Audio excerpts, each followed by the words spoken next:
Di pangkaraniwang mga awit ang naririnig sa Candon, Ilocos Sur tuwing magpapasko. Patok na tugtugin doon ang authentic Ilocano Christmas medley, gayon din ang mga banyagang Christmas carols na isinalin sa Ilocano.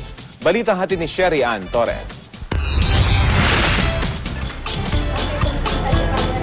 Ilang linggo bago magpasko, nag-iikot na ang grupong ito sa bayan ng Candon, Ilocos Sur para mangaroling.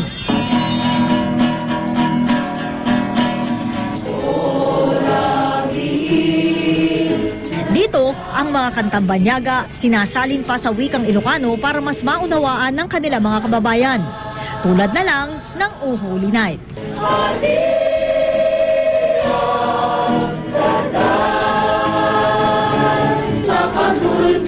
Pero paborito pa rin ng marami ang authentic Ilocano Christmas medley na Aguinaldo. Aguinaldo, mi Aguinaldo, Aguinaldo, Aguinaldo. The more we speak with our own culture and language, I should say, nararamdaman namin parang buhay na buhay kami. Oo. Marami kaming natutunan sa Ilocano. Kasi kasama ko pa yung mga friends ko.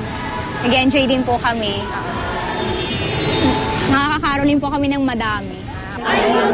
Pangunahing layunin ng grupo ang pagpapamana ng mga tradisyonal na Ilocanong kanta lalo na sa mga kabataan. Kada taon bago magpasko, nagtatanghal din ang orkestra sa plaza ng mga pampaskong awitin.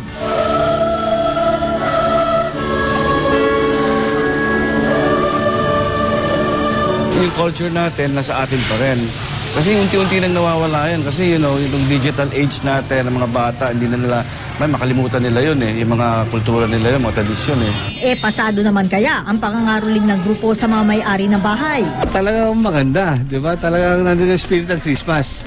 Di ba? Yan ang pinakamaganda sa atin. Pasko na naman. So dapat padiriwang natin yan. Oh yes, oo. Yeah. I'm so glad. I'm happy that you came. Tulad sa ibang lugar sa Pilipinas, hindi lang kanta ng pasasalamat ang inihahanda ng mga bata.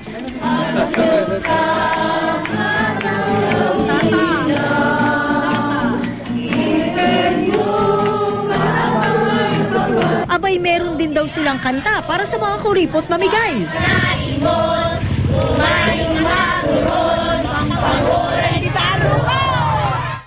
Parang itong ginagawa namin sa musical project is a continuous legacy, parang giving back.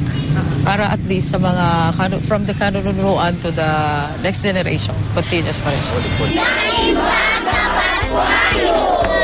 Sherry Ann Torres, GMA News.